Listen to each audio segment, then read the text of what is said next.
I've been working with the agency for long enough to know when I'm being fed a sanitized version of the truth. But when they briefed me about this particular operation, it didn't matter how much they polished it up. Something about it stank.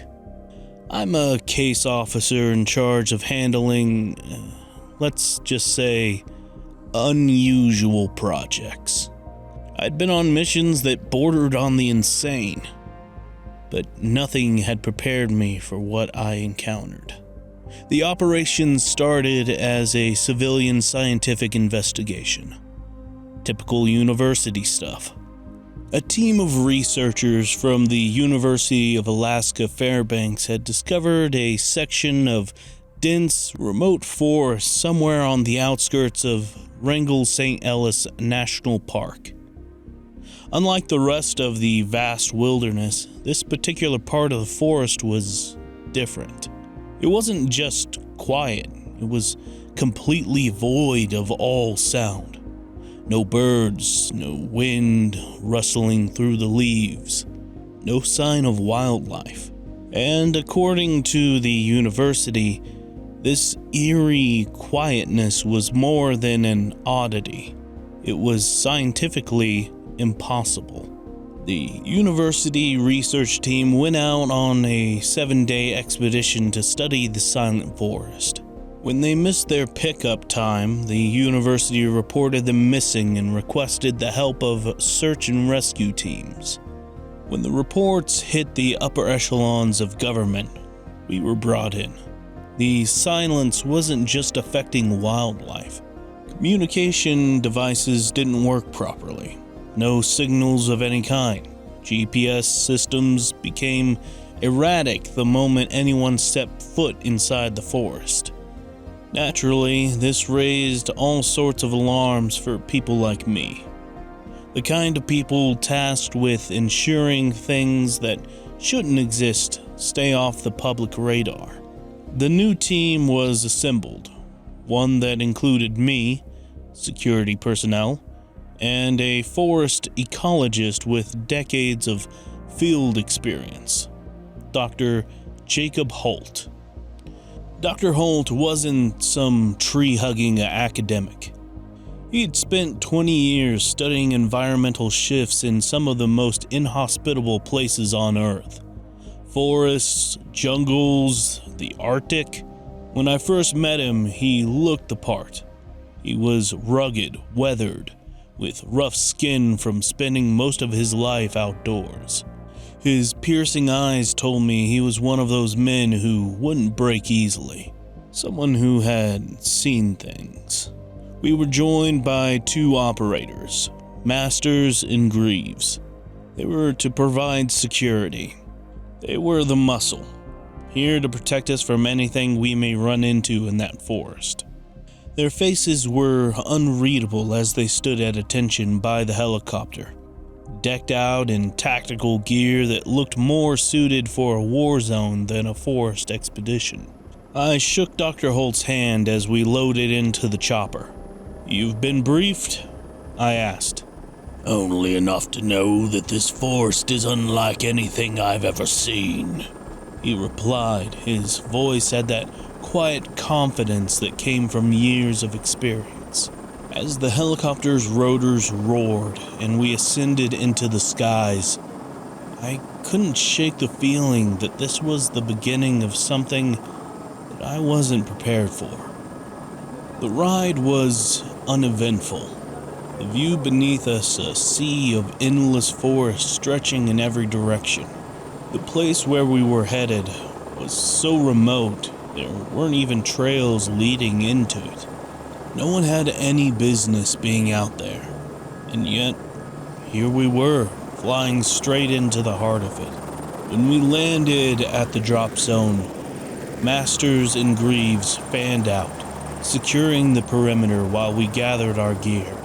There was no wind, no sound except for the hum of the chopper's blades and the dull thuds of our boots on the soft ground.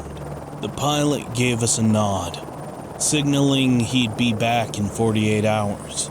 I raised a hand in acknowledgement, And then the helicopter rose back into the sky, its roar shrieking into a faint hum before disappearing completely. Once the helicopter was out of sight, the silence hit us fully. It was immediate, absolute. The kind of silence that presses in on you, makes your ears strain for any noise, any sign of life. But there was nothing. There was no sign of the university research team. "Ready?" I asked Holt as we looked toward the forest. He nodded, squinting into the tree line. "I've seen a lot of forests, but none like this." Holt adjusted the strap on his pack, glancing at the forest surrounding us. "Welcome to the quietest place on Earth." The forest was dense, dark, and unwelcoming. Based on the university team's expedition plan, we were able to determine their campsite was about 12 kilometers from our drop zone. Their camp was our first planned target. I glanced at Dr. Holt, who was already focused on the forest ahead, his expression unreadable. Masters and Greaves seemed unfazed, their weapons held casually, but ready. Holt pointed toward the trees. "We go in. Keep a close formation. If anyone hears anything strange, sees anything out of place, speak up. We're not just dealing with the lack of sound here." "What do you mean?"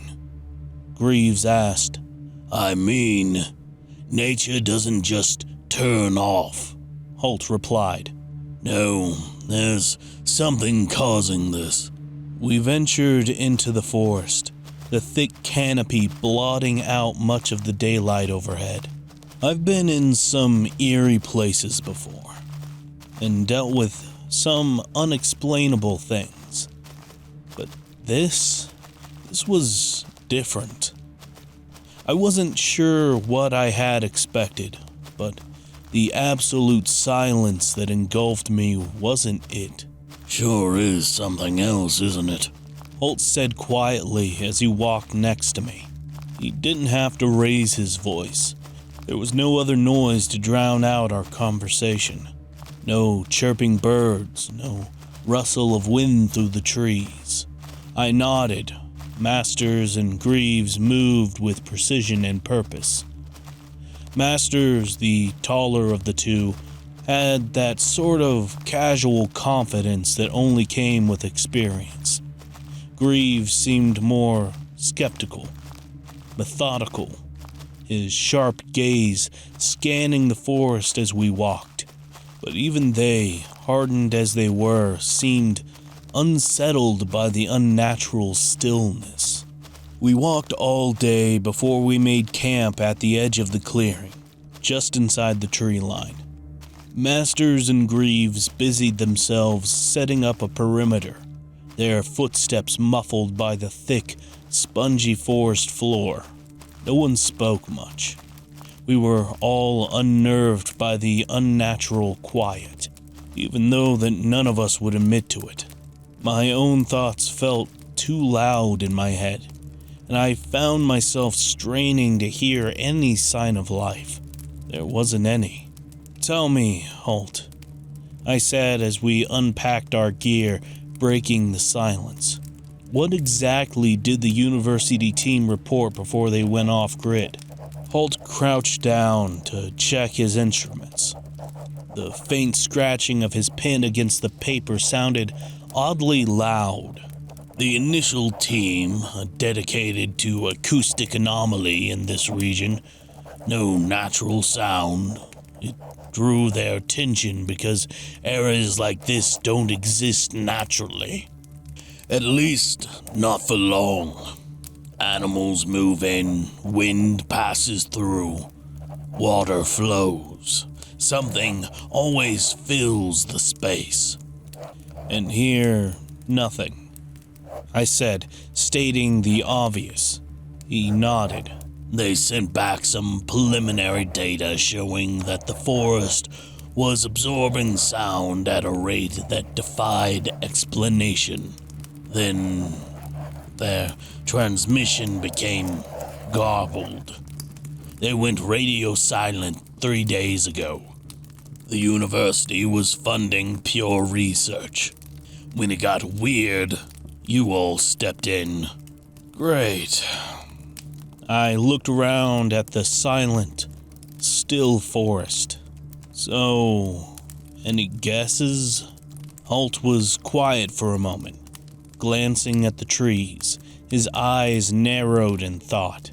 I don't know. This isn't my usual area of expertise. I'm a biologist, not an acoustician, but there's something wrong here. The air pressure feels off, almost like we're underwater, but without the sense of depth. Masters joined us at the fire pit, sitting on a log he had dragged over. Feels like we're in a bubble, he said, his voice flat. The air feels heavy. I nodded. I had felt it too, a weird density to the space, like the air was pressing in on us. Greaves was pacing the perimeter, checking the motion sensors he had set up. He came over, his face grim. Nothing on the scanners. No heat signatures, no wildlife. No movement at all? I asked. Not even a squirrel, he said, shaking his head. I've never seen anything like it. We settled into an uneasy silence. The silence made it hard to focus, hard to carry on a conversation. Time seemed to stretch, and the usual sounds of a camp weren't there to ground us. I checked my watch. It felt like we'd been on the ground much longer than we had. It was as if time had slowed along with the sound. As night fell, we set up our tents and tried to settle in. Night came quickly in the forest, swallowing the weak daylight with urgency. The silence became even more intense in the darkness. Lying in my tent, I could hear my own heartbeat, loud and constant in my ears. But beyond that, there was nothing. No nocturnal animal stirring. It was unnatural. That night, I struggled to sleep. I don't know how long I lay there, my mind racing in the silence, but at some point, I became aware of something else. The sound was subtle at first, then grew louder. It didn't come from the outside, but from within. I could hear my own breathing. I could hear my blood pulsing through my veins, the creak of my joints as I moved. It was like my body had become amplified, every internal sound magnified in the absence of external noise. I tried to shake it off, but the longer I lay there, the worse it got. The absolute silence, mixed with the sound of my bodily functions, made me feel nauseous.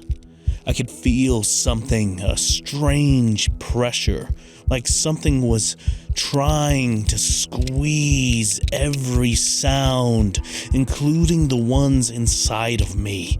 It made me feel ill.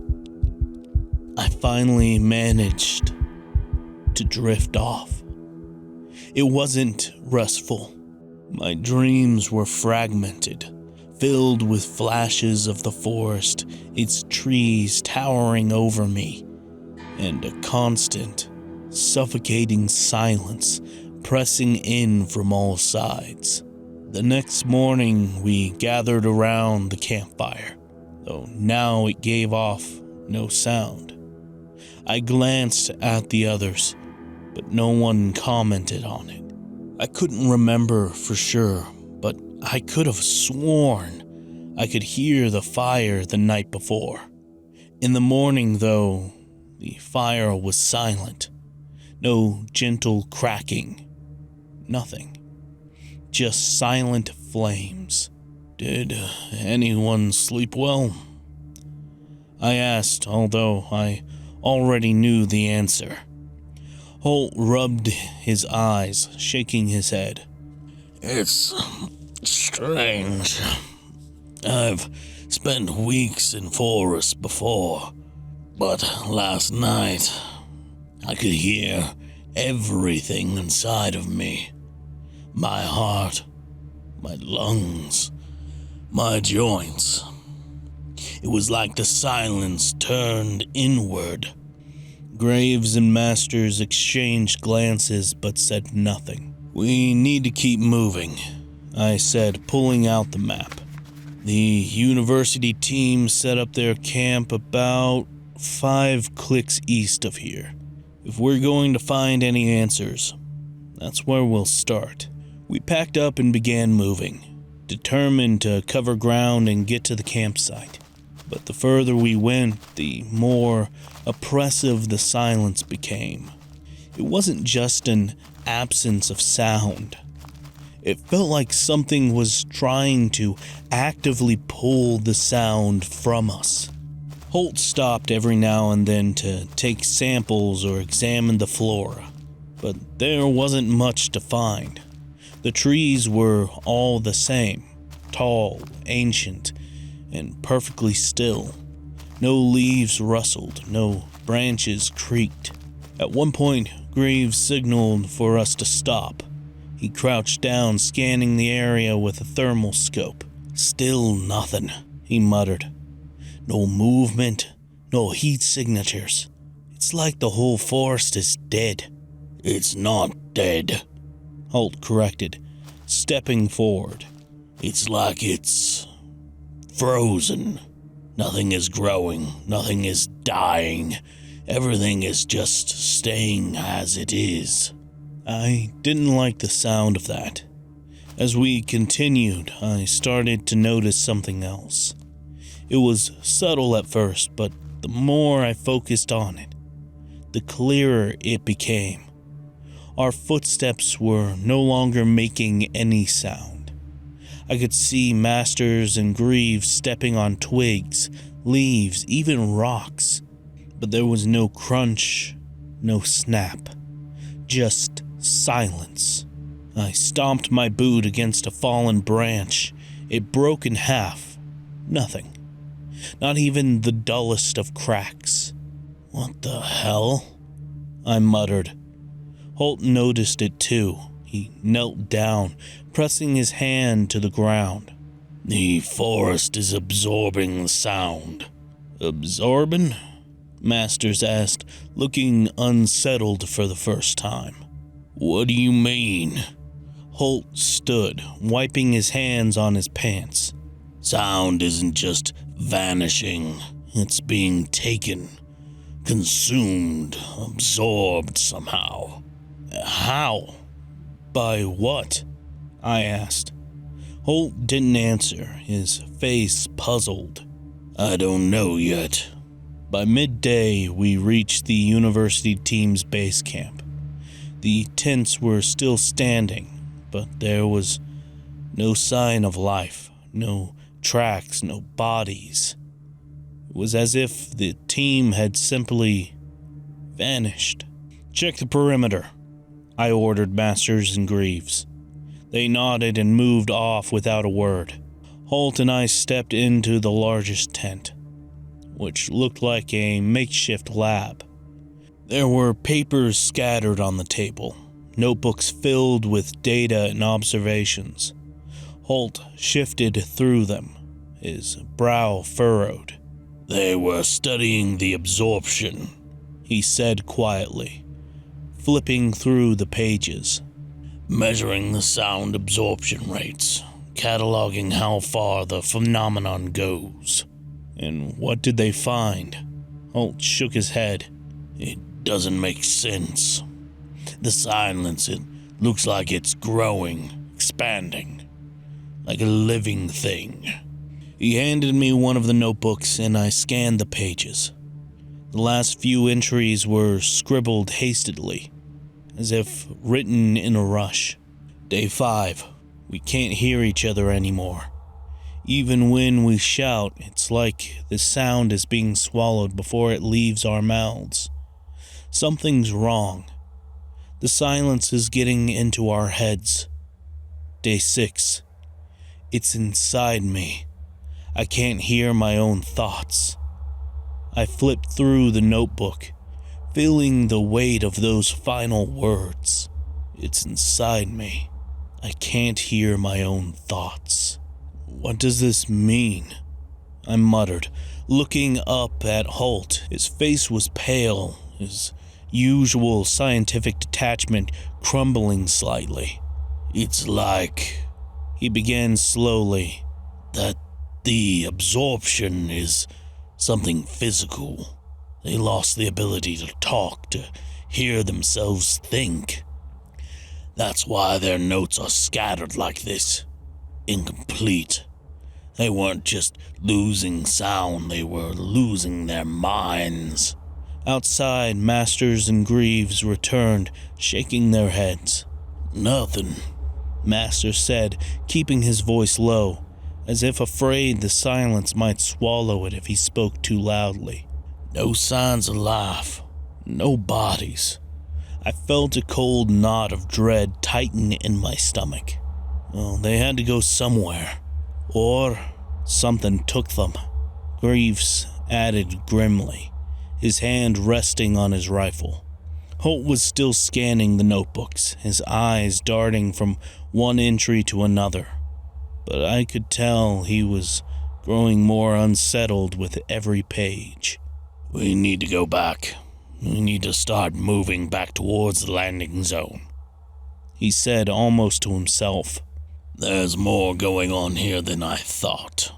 We began to make the push back in the direction of our pickup zone. The sun was already low, but we couldn't afford to lose time, or worse, our minds.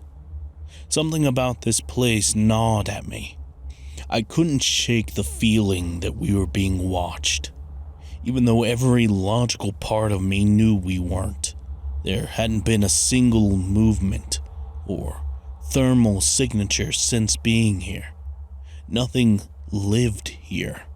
Nothing except the trees and the silence. Masters and Greaves moved ahead, keeping to their training, alert but calm. Holt and I walked behind them, the silence between us growing heavier with each step. We watched our footsteps, the sound of crunching of our boots on the forest floor absent. It was as if we were walking through some kind of vacuum, where sound wasn't just deadened, it was annihilated. Dr. Holt, I said, breaking the silence. You said earlier that something was consuming sound. What could do that? He didn't answer at first, his eyes scanning the dense, towering trees around us. When he finally spoke, his voice was low, like he didn't want to hear his own words. This is something that defies natural explanation. It reminds me, those anechoic chambers. Rooms designed to eliminate sound reflection. But this is something else. It's as if the forest itself is alive and feeding on the sound waves. Alive, I echoed. Like the trees? No, not just the trees, Holt said, his gaze narrowing. The entire ecosystem, or what used to be an ecosystem. Something changed here. And now it's drawing sound into itself. The silence is almost predatory, directing new sounds and then eliminating them. A chill ran down my spine at his words. I had dealt with all kinds of dangerous situations before, but this was different. It wasn't something I could shoot or punch. It was something you couldn't even see or hear. Something that was stripping us down one layer at a time. That night, the silence became unbearable. We set up our tents in a small clearing, each of us going through the familiar motions of setting up camp, but there was no comfort in the routine. After dinner, if you could call it that, given how none of us seemed to have an appetite, I sat by the fire, staring into the flames.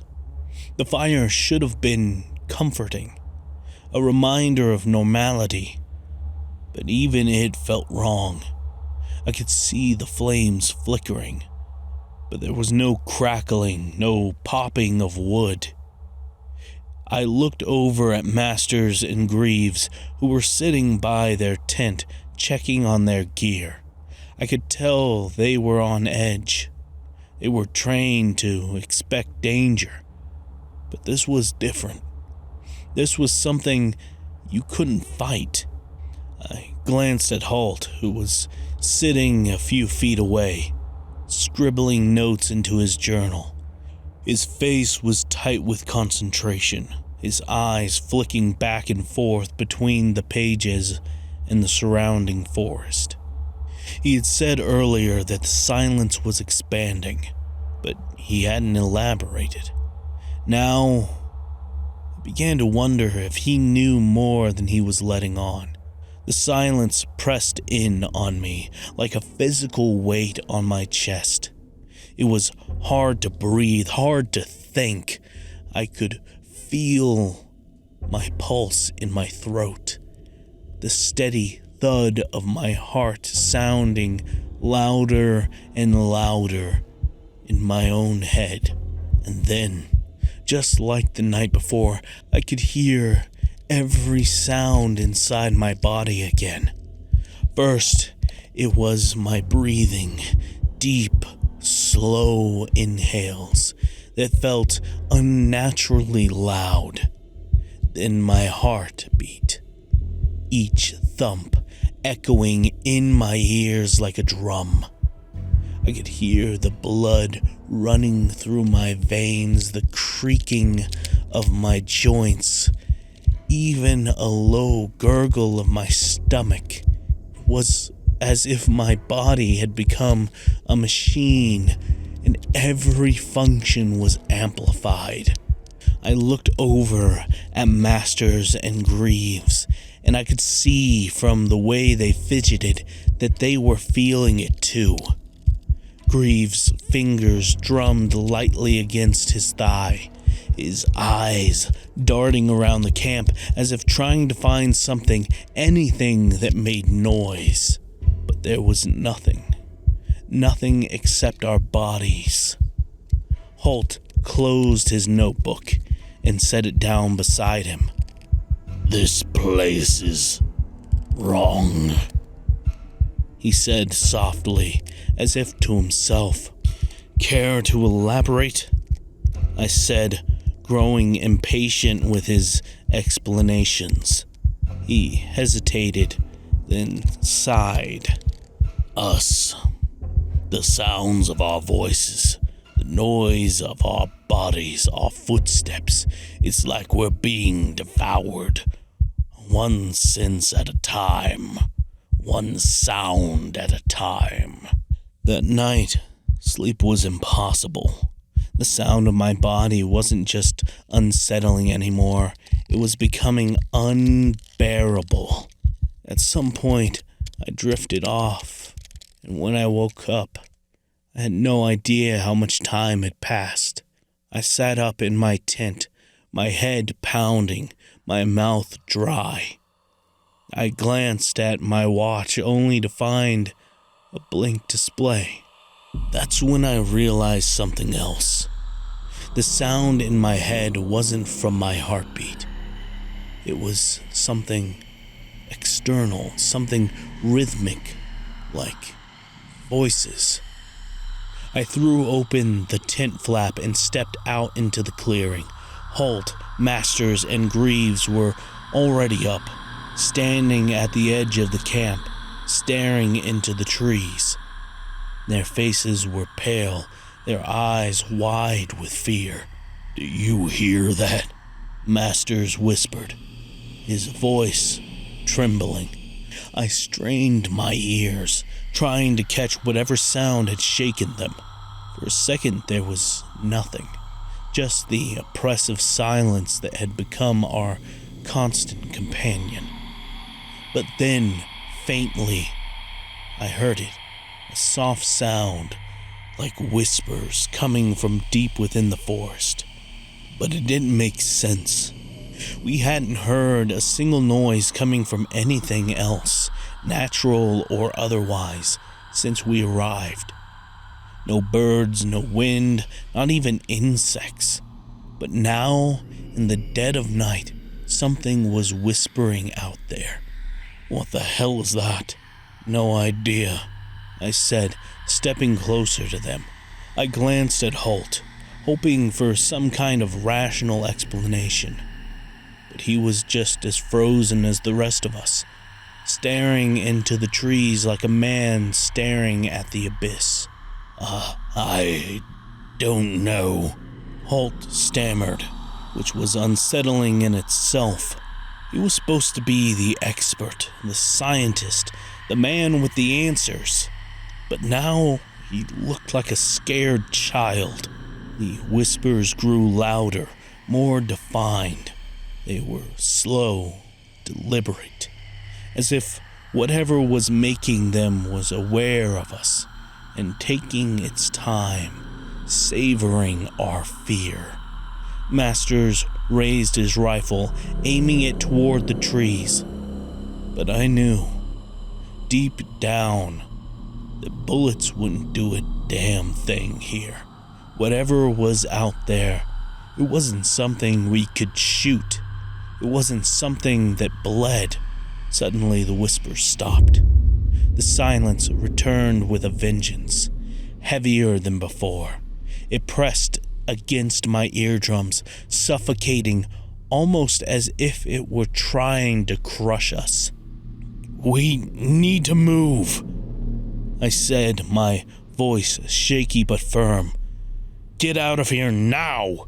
Masters and Greaves didn't need convincing. They grabbed their gear without a word, their movements jerky and frantic. Holt, though, hesitated. He was still staring at the tree line, his brow furrowed. "This is impossible," he murmured. "This silence, it's... Halt! We don't have time for this," I snapped, grabbing his arm. "We need to go." Reluctantly, he let me pull him away, but I could tell that his mind was racing, trying to wrap itself around what we were experiencing. And that's what scared me the most. If the smartest man here couldn't make sense of it, what chance did the rest of us have? We packed up camp in record time, each of us moving with a sense of urgency that bordered on panic. The silence around us seemed to thicken, grow more oppressive with every second. It was like walking through molasses. Every step felt heavy, like it took more effort than it should have.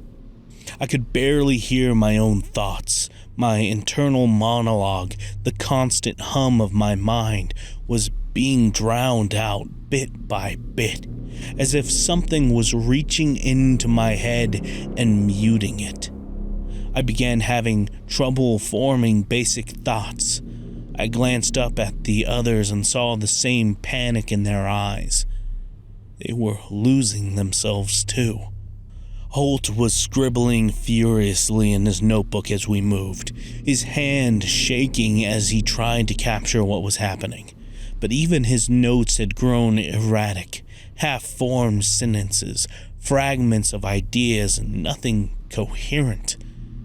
It was as if we were all unraveling. By the time we reached the next clearing, the silence had become something more than just an absence of sound. It was tangible, thick in the air like fog, and with it came the whispers again. Only this time, they weren't distant. They were close, too close. "Do you hear that?" Greaves whispered, his voice barely a breath. I nodded, unable to speak. My throat felt tight, as if the silence itself was choking me. The whispers became louder, purposeful, as if whoever it was, or whatever it was out there toying with us. "Move!" I hissed, grabbing Holt and pulling him along. We had to keep going. The whispers stopped again. But this time, so did everything else. The air became still. The weight of the silence crushed down on us with such intensity that I felt my knees buckle, and then the real horror began. My ears popped. It wasn't like the dull, annoying sensation you get when you're changing altitude. This was sharp and painful, like something was forcing its way inside. I clutched my head, wincing, but when I looked around, the others were experiencing it too. Masters was on his knees, his face twisted in pain, his hands pressed against his ears. Greaves was swaying on his feet, his eyes wide in terror. Holt was shaking, blood trickling from his nose, but it wasn't the pain that scared me. It was the realization that for the first time since we'd entered the forest, I couldn't hear anything. Not even my own body. No heartbeat, no breath, no gurgle of my stomach. It was as if every sound, even the internal ones, had been scratched away. I opened my mouth to speak, to shout, to scream, anything to break the silence, but no sound came out. I could feel my vocal cords straining, feel the air pushing out of my lungs, but no sound came out. Nothing. I looked around at the others. Their mouths were moving, but no sound escaped. They were screaming too, but it was nothing but horrified faces and wordless cries, all swallowed by the silence. We tried to communicate with our eyes, with gestures, but it was chaos. Greaves pointed wildly toward the trees, and I followed his gaze, my heart racing. Something was moving. It wasn't whispering this time. It was shapes, dark shapes, barely visible against the backdrop of the forest. They flickered in and out of sight, like shadows caught between the trees. I reached for my sidearm, but my hands were trembling so badly I could barely hold it. Beside me, Masters and Greaves did the same, but I knew it wouldn't matter. Whatever was out there wasn't something we could shoot. We backed away, guns trained on the approaching shadows. Masters fired his rifle at the shadows, but it was pointless. I saw his muzzle flash, but no sound came out. It did nothing to stop the shadows from suddenly surrounding Dr. Holt, causing him to drop to his knees. Holt's notebook slipped from his hand and hit the ground, pages scattering. His eyes were wide. and his mouth was moving in a silent scream. And then he collapsed.